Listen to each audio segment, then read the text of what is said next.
What's up, guys? We're back. In this video, we're going to be discussing what you can take away from your 2020 Open performance and what you should be doing moving forward to improve before next year's Open. So, the Open's over. Now what? When Dave Castro programs these workouts, he has a specific idea in mind when he's doing so. And that idea is, let's think about what people aren't practicing and let's do more of that. So with that in mind, we just had 5 workouts, which most likely identified some glaring weaknesses in all of us. Now, you could choose to say something like, man, that workout just wasn't my wheelhouse. I'll practice double unders next time. I'm a small guy, that's a big guy's workout. Or we could look at what gave us the most trouble and identify ways that we can improve on our performance. Now, take me for example. Which workouts did I perform the best on? Well, 20.1, 2, and 5. I was above the 90th percentile on all 3 workouts, which is really good for me. On the other hand, on workouts 20.3 and 20.4, I was below the 80th percentile on both of them. Now you would think, hey, isn't that kind of discouraging? But really, no, it's not discouraging. In fact, it actually encourages me because that means there's so much more room for me to grow on. All you have to do is identify the things that you need to improve on.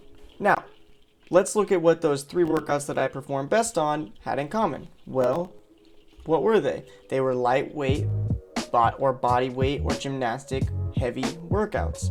Now I'm on the smaller side, so workouts such as these are generally going to be better for me, so I guess it's not very much of a stretch to assume I would have done okay at these workouts. But on the other hand, what do the 2 workouts I did worst on have in common?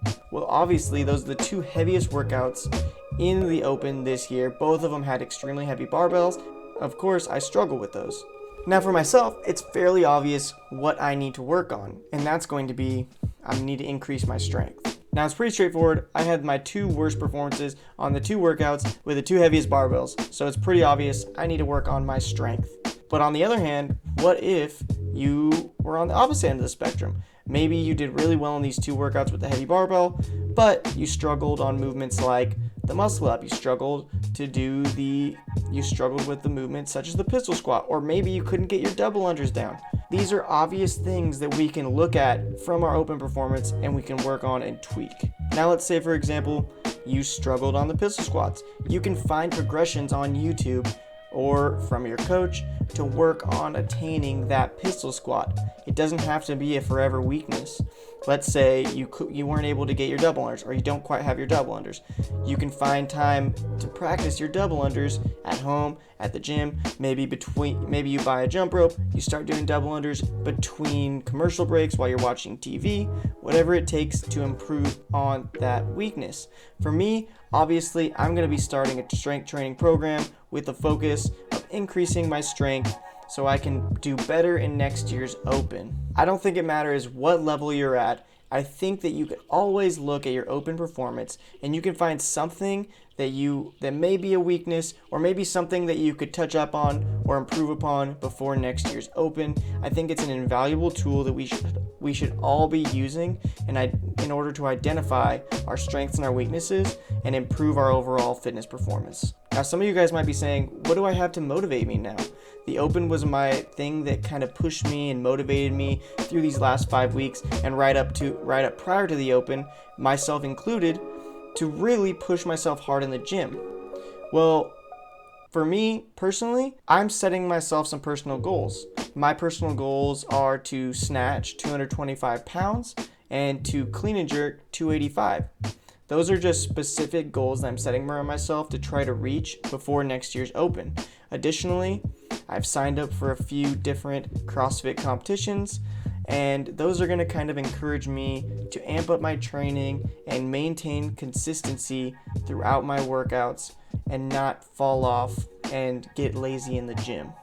So maybe for some of you guys out there, it would be a good idea to find something, maybe a competition, maybe a race, maybe a Tough Mudder, whatever it is.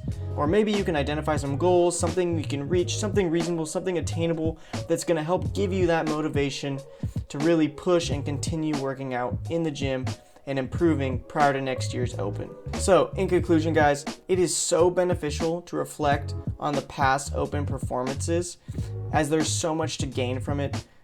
Maybe you placed higher than you ever have before and you're stoked on that, or maybe you placed lower than you did in the past and now you need to go look and see what you did differently. Maybe you changed up your training style. Maybe you had an injury in this year and you didn't have it last year.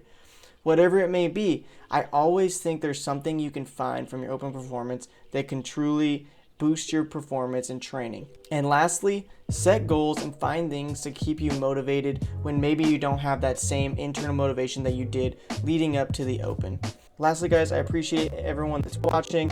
If you enjoyed the video, please like, share, subscribe, and if you could, please leave a comment in the comment section below about how you felt about your Open performance this year and something you want to work on leading up into next year's Open. With all that being said, guys, thank you for listening. Peace.